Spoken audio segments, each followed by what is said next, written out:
أنصتوا واسمعوا واتقوا جامع رحمكم الله.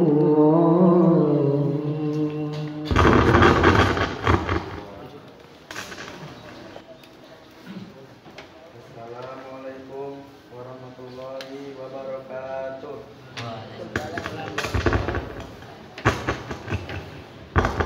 Allahu Akbar,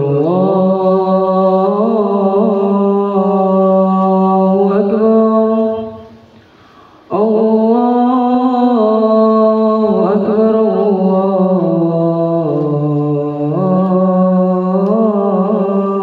Allahu Akbar. Asyhadu an la ilaha illallah, asyhadu an la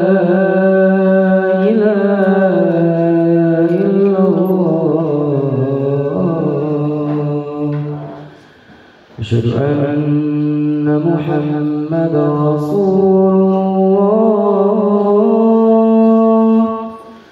أشهد أن محمدا رسول الله حي على الصلاة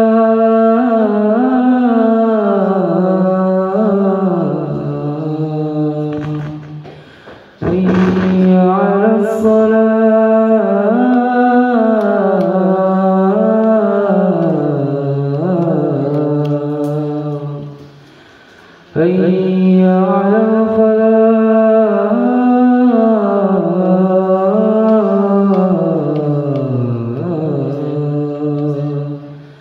حي على الفلاح.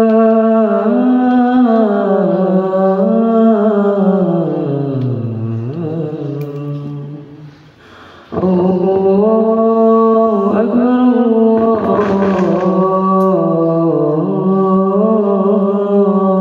أكبر، لا إله إلا الله.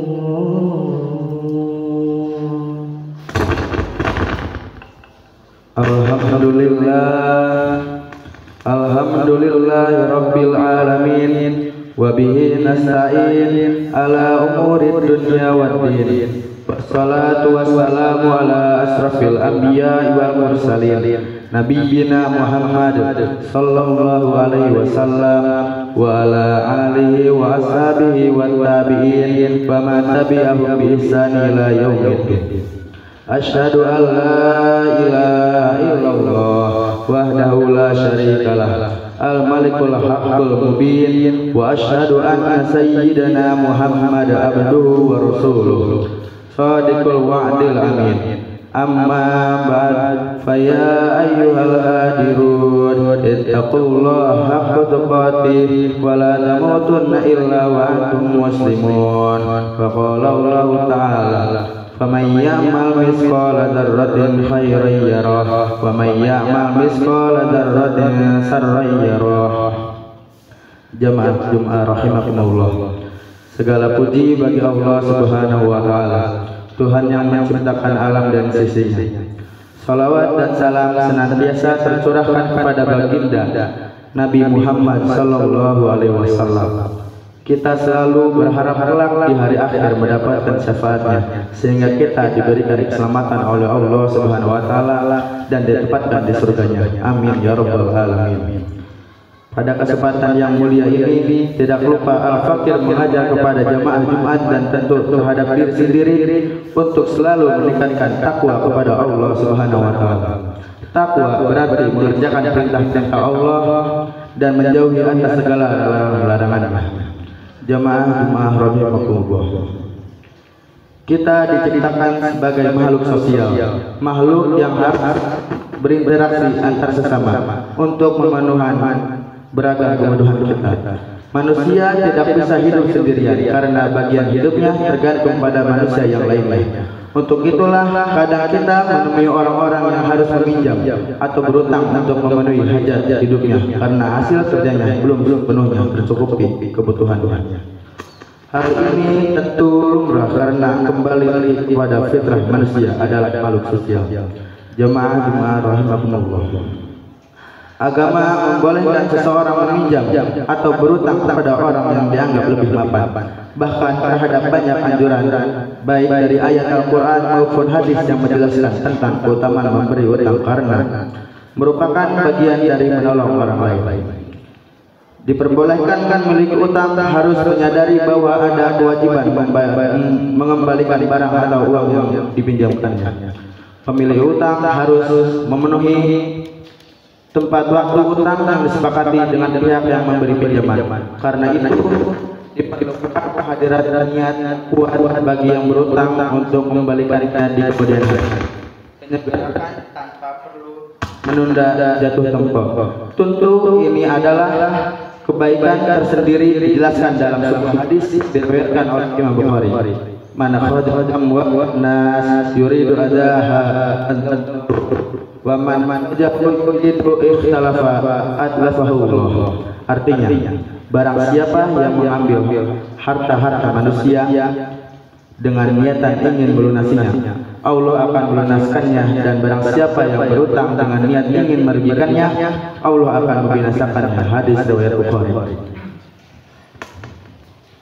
Kewajiban pemilik utang adalah mengembalikan sesuatu yang diterimanya. Hadirnya niat mengembalikan sangat dibutuhkan. Sebagian masyarakat yang ditemui tidak mengembalikan barang utangannya, kadang bukan selalu karena faktor tidak kemampuannya, tetapi karena di awal memang tidak punya niat mengembalikan sehingga mengentengkan kewajiban yang ditanggungnya. Jemaah rahimakumullah. Pemilik utang yang sengaja menunda mengembalikan piutangannya padahal sudah mampu mempunyai harta di luar persediaan makanan pokok dia dan keluarganya adalah termasuk zaliman. Apalagi memang tidak mempunyai niat membayarnya, sebagaimana yang disabdakan Nabi Muhammad SAW. Man asar istidanah wujubul wafa'i alal mustadid inda hulu'il ajal liqauli ta'ala wa ada'un ilaihi bi ihsan wa liqaulihi sallallahu alaihi wasallam matlul ghani dzulmun. Artinya, efek dari utang piutang bagi orang yang berutang wajib membayarnya apabila sudah jatuh tempo karena sesuai dengan firman Allah memberikannya dengan baik dan hadis Nabi sallallahu alaihi wasallam. Penundaan membayar utang bagi orang yang mampu membayarkannya merupakan sebuah kezaliman. Seruan agar memilih utang tidak menunda pembayaran piutang karena utang yang tidak terbayar ketika masih hidup dan tidak ada yang melunaskannya besok akan diminta ganti dengan amal baik-baik selama di dunia dengan hitung-hitungan utangnya. Dengan demikian, apabila di antara kita ada yang utang, sudah semestinya membayarkan saat sudah jatuh tempo. Jemaah rahimahumullah. Orang yang memiliki utang perlu berpikir bagaimana beratnya orang enggan melunasi utang sehingga meninggal dengan masih meninggalkan utang. Banyak hadis yang menjelaskan hal ini. Di antaranya dalam sebuah kisah yang diceritakan oleh Al-Aqwa dalam hadis Bukhari. Suatu ketika para sahabat duduk-duduk di samping Nabi Muhammad SAW. Tiba-tiba ada jenazah dibawa mendekat ke arah Nabi. Rombongan yang membawa jenazah meminta Nabi, "Ya Rasul, tolong Anda salatkan jenazah ini." Nabi bertanya balik, "Apakah dia punya utang?" "Tidak ya Rasul." "Apakah dia punya warisan?" "Tidak wahai Nabi." Mendengar jawaban di atas, Nabi lalu mensalatkan jenazah tersebut. Kemudian Nabi didatangkan jenazah yang lain lagi. Mereka gantian minta Rasulullah mensalatkan jenazah yang mereka bawa. Rasul kemudian menanyakan, "Apakah dia punya utang?" Dijawab rombongan yang membawa jenazah, "Ya ya Rabb." Nabi, "Dia tidak punya harta tinggalan, ada 3 dirham." Lalu Nabi mensalatkan jenazah yang mempunyai utang, tapi juga mempunyai harta warisan yang bisa untuk membayar utangnya. Yang ketiga, Nabi dibawakan jenazah yang lain-lain lagi. Permintaannya sama, mereka minta Nabi mensalatkan. Nabi pun bertanya dengan pertanyaan normatif, sebagaimana 2 jenazah tersebut. Bedanya jenazah ketiga ini tidak mempunyai tinggalan warisan, tapi malah meninggalkan utang. Kata Nabi, "Kalian saja yang salah teman kalian ini." Sejurus kemudian Abu Qatadah mengajukan diri. Ya Rasul, mohon kamu salatkan dia, aku yang menanggung utangnya. Mendengar perkataan Abu Qatadah, Nabi pun baru berkenan menanggung utangnya. Hadis Bukhari. Dalam hadis lain Nabi bersabda, "Ma faraqal ruh minal jasadi wa huwa bari'un min salasin dakhala jannah minal kibari wal ghululi wad daini." Artinya, barang siapa rohnya terpisah dari jasad sedangkan ia terbebas dari 3 perkara ini, ia pasti akan masuk surga, yaitu terbebas dari sombong, hina dan hadis Ibnu Majah. Jamaah rahimakumullah, untuk menghindari kemungkinan buruk menimpa kepada kita, ada baiknya saat kita hendak berutang memikirkan matang-matang terlebih dahulu, sekaligus menimbang terkait kadar kemampuan yang kita miliki untuk mengembalikan di suatu saat nanti. Di samping itu, bila memang harus berutang dibutuhkan sesungguh niat dan ikhtiar yang kuat untuk membayar utang di kemudian hari. Al-Quran juga sudah memberikan panduan agar setiap orang yang berutang untuk dapat mencatat utangnya agar tidak lupa. Hal ini dilakukan untuk mengingatkan ada hak orang lain dalam utang yang dipakainya. Allah Subhanahu wa taala berfirman dalam Al-Quran surat Al-Baqarah ayat 292. Ya ayyuhalladzina amanu idza tanajaitum bidainin ila ajalin musamma faktubuh falyaktub bainakum katibun bil adl wala ya katibun ay yaktuba kama allamahu Allah falyaktub wal yumlil ladzi alaihi alhaq wal yattaqillaha rabbahu wala yabkhas minhu sayyi'at. Artinya, wahai orang-orang yang beriman, apabila kamu berutang piutang untuk waktu yang ditentukan, hendaklah kamu mencatatnya. Hendaklah seorang mencatat di antara kamu menuliskannya dengan benar. Janganlah menolak untuk menuliskannya sebagaimana Allah telah mengajarkan kepadanya. Hendaklah dia mencatatnya dan orang yang berjuang itu mendiktekannya. Hendaklah dia bertakwa kepada Allah Tuhannya dan janganlah dia menguranginya sedikit pun.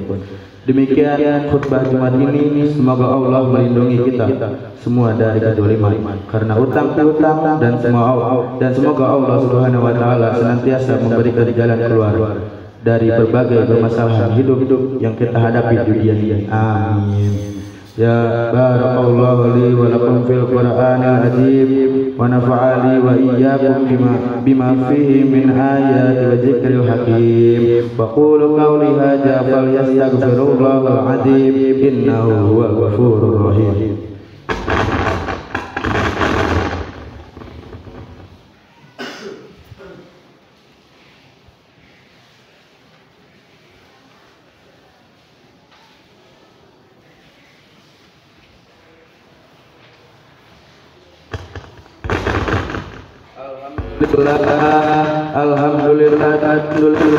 Alhamdulillah asyhadu an la ilaha illallah wahdahu la syarikalah wa asyhadu anna sayyidina Muhammad abduhu wa rasuluhu alladzi la nabiyya ba'dah. Allahumma salli wa sallim ala nabiyyina Muhammad wa ala alihi wa ashabihi wa man tabi'ahum bi ihsan ila yaumil qiyamah. Amma faya ayyuhan nas usikum wa nafsi bittaqwallahi faqad fazal muttaqun. Faqala Allah ta'ala inna Allaha wa malaikatahu yusalluna 'alan nabi ya ayyuhalladzina amanu sallu 'alaihi wa sallimu taslima.